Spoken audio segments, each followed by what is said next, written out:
and welcome to The Point World Affairs. I'm Tae-sang-mi. After North Korea and the U.S. buried the hatchet on their long-standing tensions during their June summit in Singapore, Pyongyang is now redirecting its hostility towards Japan. But despite the cold shoulder from North Korea, Japanese Prime Minister Shinzo Abe appears to be unfazed in trying to improve his country's relationship with the regime. To talk more on this issue, we have Dr. Bong Young-sik, Senior Research Fellow at the Yonsei Institute for North Korean Studies. Thank you for joining us today. Pleased to be here.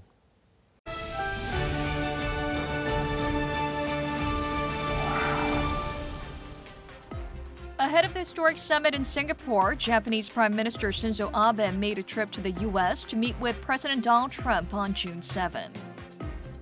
Abe, who is concerned about being left out in the denuclearization talks, visited the U.S. to discuss the fate of the 12 Japanese citizens abducted in the late 1970s and early 1980s. After the meeting, Abe started to actively woo North Korea to sit down for talks and improve bilateral relations.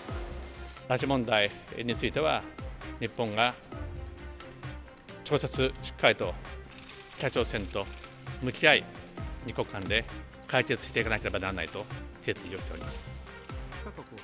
After the U.S.-North Korea summit, Abe's intentions to improve relations with North Korea became even stronger as he openly praised Kim and expressed willingness to economically support the North. However, despite enthusiastic approaches from Japan, North Korea has been giving it the cold shoulder. What they're saying is that the issue resolving Japanese abductees have already been resolved since former Prime Minister Junichiro Koizumi paid a visit to Pyongyang back in 2002. North Korea is also calling on Japan to review its past atrocities like forced labor during the Japanese occupation period and comfort women issues and address them properly first. But many experts say the bigger reason behind North Korea's unimpassioned response lies in Japan's economic sanctions toward Pyongyang. And with improved relations with the U.S. and China, experts add that North Korea has no incentives to rush into a dialogue with Japan, making it harder for Prime Minister Abe to normalize relations. The political crisis facing Abe within Japan is all the more reason to improve relations with North Korea. As Abe is facing a political backlash for a scandal over a controversial sale of public land to an elementary school, many experts say he's set on overcoming this crisis through a bilateral summit with Pyongyang and win the Liberal Democratic Party leadership election this coming September. With Abe's political fate at stake, Japan's policy toward North Korea is also turning soft. Not only did Japan abruptly halt evacuation drills for its residents shortly after North Korea's denuclearization pledge, a new department was established in Japan's Ministry of Foreign Affairs in charge of North Korea. Japan is determined to improve relations with North Korea, while the same sentiment may not be shared by the regime. On The Point World Affairs, we discuss how improving relations between the two countries will affect the denuclearization process on the Korean Peninsula. Okay, so Doctor, how does this boost in North Korea and Japan relations actually affect the inter-Korean ties and the denuclearization on the Korean Peninsula? We tend to discount the importance of Japan in the dynamics of denuclearization of North Korea and the inter-Korean relations and peace and prosperity on the Korean Peninsula. But Japan's role is very important and large, as well demonstrated in the process of the early denuclearization of North Korea effort with the mechanisms of the six-party talks in early 2000s. Japan emerged as an important player in terms of providing economic prosperity to North Korean regime. Which will be extremely helpful for the leadership to reduce its sense of insecurity vis-a-vis South Korea, Japan, and the United States. And the insecurity of North Korean leadership has been cited by North Koreans themselves as the main reason why North Korea has to have nuclear weapons for self-protection and self-defense. So if Japan can play its economic influence upon North Korea, in ways that the leadership's anxiety about regime survival can be reduced, then Japan can make a huge contributions to bringing in stability and peace on the Korean Peninsula.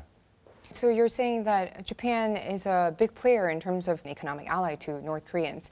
So how about the Japanese Prime Minister Shinzo Abe? He has been appealing that he wants to sit down with the North Korean leader Kim Jong-un. So why do you think he's doing that? Well, Abe administration of Japan must have been feeling possible marginalization or Japan being sidelined when North Korea has been very aggressively pushing to improve its bilateral relations with other countries, not just China and Russia, but South Korea. There was two summit meetings between the leaders of the two countries, and there was a historical summit meeting between Chairman Kim Jong-un and the U.S. President Donald Trump. But there has not been any big break between Pyongyang and Tokyo. So Prime Minister Abe wants to upgrade Japan's involvement in the denuclearization process of North Korea, just like other countries succeeded. Shinzo Abe actually did urge and did ask President Trump for, other than the abductee issues, to actually include him a little more, include Tokyo a little more in this denuclearization talks. But on the other hand, it seems like Kim Jong-un is not that passionate, enthusiastic about this meeting. So what do you think about that? Well, the answer is both yes and no. Yes, in terms of North Korea is in a desperate situation to bring Japan on board. If North Korean leadership is going to actually complete the remaining task of the Pyongyang policy, the simultaneous pursuit of nuclear weapon development and economic development. North Korea has declared that it has achieved the first goal of the Pyongyang policy and emerged as a nuclear power state. Now, it shifted its focus on the second goal of the Pyongyang policy, which is economic development. But how can a country achieve a long-term and sustainable industrialization without foreign capital and investment and importation of technology? And Japan comes here as a very attractive and reliable source of all those things because there is a history that Japan colonized Korea, the entire Korea, for 35 years. And when Japan normalized its diplomatic relations with South Korea in 1965, the Japanese government paid economic restitution in the scale of $800 million US. And that time, Park Chung-hee administration of South Korea used that money to build a highway and a POSCO, a steel mill.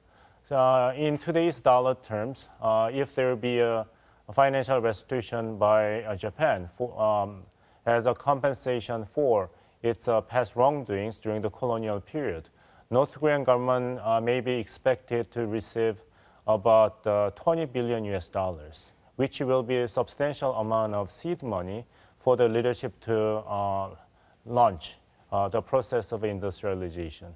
So the historical issues are closely tied with future of North Korea's economic development. And there's also abduction issue, which Prime Minister Abe has been personally involved and felt very, very strongly about, because that issue made a very young, inexperienced politician in Shinzo Abe to be the national leader.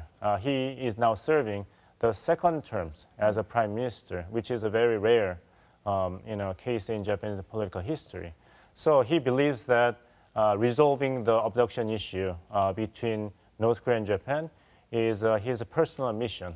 So when you combine all these reasons, we can understand that Prime Minister Abe really wants to have this summit meeting with Mr. Kim Jong-un. And on the other side, Mr. Kim Jong-un also wants to bring Japan to move past the history, past the history with Japan, so that first North Korea can normalize relations with Japan, and North Korea can secure a substantial amount of foreign capital to develop its economy, as well as improve its international standing. But at the same time, you have to give something to Japan if Mr. Kim Jong-un is going to see Mr. Abe of Japan. So that takes a lot of time and many different thoughts for Kim Jong-un to make the strategic decision on this possible summit meeting with Prime Minister Abe. I see. That's why you said both yes and no. Yes. Tensions surrounding the Korean Peninsula have eased significantly ever since North Korea has decided to return to the negotiating table. But according to Kyodo News, Japan allocated a record $47 billion as its defense budget for next year, marking the 7th consecutive year of increased defense spending.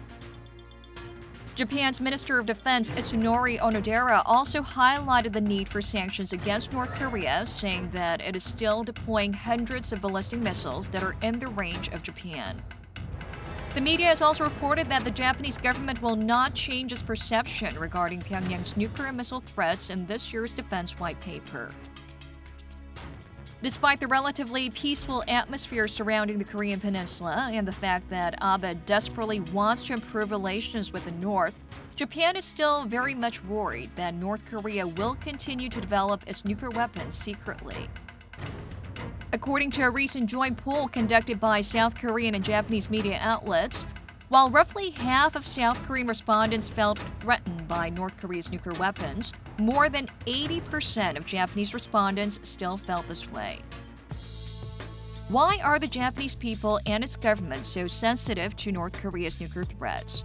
We connect to a local expert for more. Let's now connect to Jonathan Miller, Senior Visiting Fellow at the Japan Institute of International Affairs, to get the local perspective. Hello, good to have you on, Miller. Hi, Sangmi, and thanks for having me on. What is the popular opinion in Japan about Prime Minister Abe? As someone currently residing in Japan, how do you evaluate Abe's political leadership? Abe, his political stability is very unique in Japanese politics. If you look at the past few years, traditionally Japanese leaders only stay for 1 year or 2 years. Abe has the chance, if he's reelected in this most recent party election that's going to be coming in this fall, he has a chance to be the longest serving Japanese prime minister. So Abe has that political stability. The one thing to note, though, I think that is important is that there is a level of support for Abe, but more than that is actually the opposition has been very weak, and there hasn't really been much of an opposition mounted to challenge Abe. And that's true both outside of his Liberal Democratic Party, but also within his Liberal Democratic Party. So that's been kind of helping Abe as well. Despite the peaceful atmosphere on the Korean Peninsula after the Singapore summit, it seems like there is a growing concern in Japan regarding North Korea. Why is that? Yeah. Well, the issue with North Korea and the problems on the Korean Peninsula have not been a new one for Japan or for the region. This is something that Japan has dealt with for over 15 years, and especially their missile shock in the early 2000s with North Korea sending missiles over Japan's territory. This is something that they noticed quite recently with the ballistic missile launches, and I think it's something that's really forced Japan to make some new defense options. The ones that are in the news the most are the missile defense options that Japan is looking at procuring. But clearly, this is a big driver for the Abe administration. Japan, when they think about North Korea policy, essentially there's two different roads that they have to look down. One is on the nuclear weapons program and how to deal with the missile development from North Korea. The second one is very much on the abduction issue, which is something that every Japanese prime minister has to address. So it's balancing these two themes is very, very critical for the Japanese. Do you think there is a correlation between Abe's approval rating and Japan's foreign and security issues like dealing with North Korea? Yeah, absolutely. I think that Abe, especially, he's had a tough time with a few domestic scandals recently. And one of his greatest selling points, and one of the things that he points to, as I mentioned before, he's one of the more stable Japanese prime ministers in recent memory. And I think one of the elements that he has been unique, in a sense, is his role as a global statesman. He's traveled to most of the countries in Asia and further afield, and especially on security issues, whether it be his very close relationship with the Trump administration and with the U.S., and this kind of stable hand on defense and security element is something that Abe very much feels very close to. I think that that perception, though, has kind of come under a bit of siege recently with Japan's kind of influence on North Korea appearing to dwindle, and I think Abe is receiving more and more criticism within the Japanese Diet, and even from members of his own party, about his ability to kind of maintain Japan's stakes and kind of promote Japan's interests. So what kind of role has Japan been playing in this denuclearization process, and what do you think the future should be like for Japan? Yeah, I think Japan is looking very much to find a unique stake here. Obviously, it was one of the original members of the former six-party talks. And while Japan finds itself a little bit on the outside recently, obviously with the Moon government in South Korea, the Trump government, essentially everyone has had a chance to meet with Kim Jong-un. Even the Russian foreign minister had a chance to go to Pyongyang and meet with Kim Jong-un. So Japan is the only one that's been on the outside looking in. That being said, I think Japan does have unique things to offer in this denuclearization process. One big incentive, obviously, will be financial. And I think that in the initial stages of the six-party talks and part of the deals that came out of that, Japan had a big element of that, Japan's financial assistance. Another important element will be Japan's technical expertise that will be used for verification. Japan is really looking at also working very closely with the IAEA in this regard. So I think these are some key areas that Japan can work on. Now we connect to Professor Shigemura Toshimitsu, Professor Emeritus of Waseda University. Welcome, Professor. Hello, nice to see you. Now, despite the peaceful atmosphere on the Korean Peninsula, it seems like there is a huge concern in Japan regarding the weapons of North Korea. So what do you think about that? Many Japanese people, ordinary Japanese people, are North Korea will not abandon the nuclear arsenals at last. It's some of the ordinary opinion, but many of the Japanese people thinking the threat from North Korea was disappeared. It's true. So the many Japanese people will not feel the threat from North Korea, but the Japanese people also has we cannot trust North Korea. So it's depends on the Japanese people's discrimination against Korean people. I personally, I think Cold War on the Korean Peninsula was broken and disappeared, actually. So there will be no Korean War again. So the North Korea will gradually abandon their nuclear bombs. So the non-nuclear Korean Peninsula will come in the future. But we don't know. It's a short or long. It depends on the negotiation. And what is the public opinion in Japan about the exclusion of denuclearization talks on the Korean Peninsula? Oh, the opinion was different.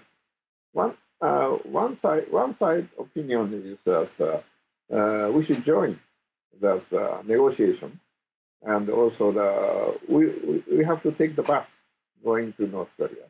The another opinion is that it's don't need. We should not afraid of that. The Japanese should keep only the fight, not to behave, to see the situation of the changing of the Korean Peninsula. So not joining such a negotiation. There's opinion was that both sides. So different opinions, too. Yeah.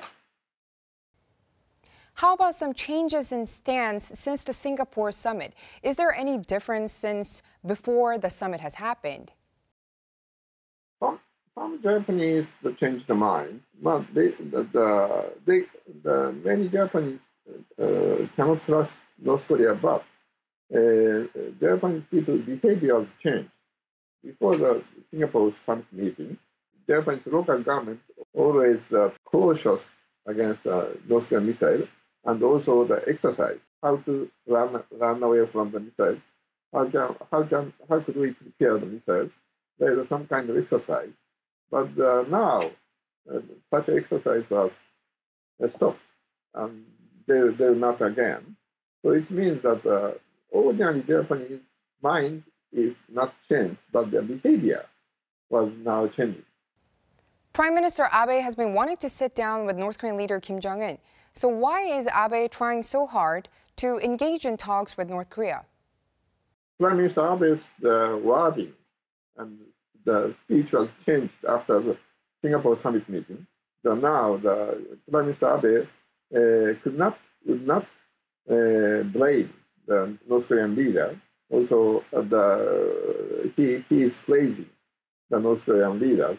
Now he wants to meet with North Korean leader. Reason is very easy. The Prime Minister Abe wants to resolve the Japanese abduction issues. So the meet with Kim Jong-un, and through the direct talks, he wants to resolve the Japanese abduction issue. Thank you, too, for your amazing insights. That was Jonathan Miller from Japan Institute of International Affairs and Professor Shigemura Toshimitsu from Waseda University. Thank you. Now, Dr. Bong, what do you think about the analysis that Mr. Miller has come up with?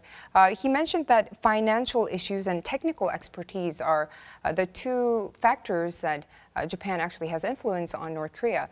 So what do you think about that? In my own previous statement, I already highlight the importance of financial assistance that Japan can use as a leverage upon North Korea. And he correctly points out the technical expertise that Japan can offer to enhance the reliability and the thoroughness of the verification by international, and nuclear experts if North Korean regime is going to accept verification at all. So Japan still pretty much in the game, although Japan has not really fully realized its potential in dealing with nuclear North Korea.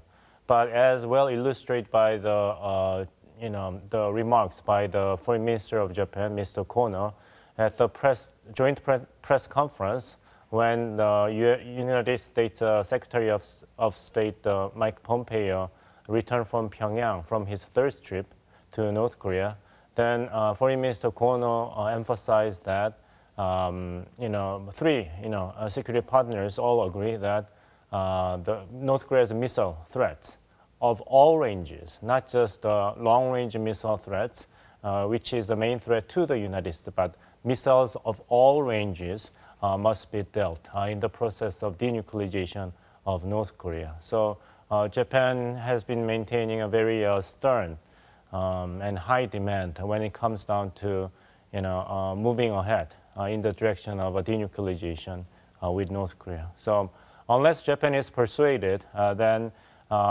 lifting economic sanctions on North Korea will remain a very difficult task for all related parties. I understand. How about the so-called Japan passing? Mr. Miller just mentioned about the members of six-party talks, other members, actually got the chance to meet with the North Korean leader. But Abe is the only one who still hasn't sat down with him. So what is this whole term? What does this mean? It is obvious that Japan was really shocked by the fast pace of improved relations between North Korea and South Korea first, and North Korea and the United States. And even China was welcomed back by North Korea when Kim Jong-un was preparing for the Singapore summit meeting with the US President Donald Trump. So that would leave the Russia and Japan only two players in the six-party talks mechanisms not being quoted by North Korea. But Japan will get its turn. But both North Korea and Japan do not really see things eye to eye at this stage, so it will take a lot of effort and a very long and turbulent negotiations by both sides to get close to the point that there will be a summit meeting between the two leaders. Because, for instance, North Korean leadership has long maintained that the abduction issue has been completed, closed in 2006. By North Korea returning the remains of the deceased members of the Japanese citizens. But the Japanese government insisted that those remains were not human remains, and North Korea has not been taking actions in good faith when it submit the list of the suspected abductees of the Japanese citizens in North Korea So they are miles apart in terms of resuming the negotiations on the abduction issue. And if abduction issues will not be made in good progress, then even Prime Minister Abe, although he has a very solid political standing, will find it almost impossible to persuade his political allies in domestic politics to endorse any larger-scale economic assistance going to North Korea. I understand. Thank you for your expertise today. You're welcome. That's all we have for today. Thank you for tuning into The Point World Affairs, and we'll see you again next week.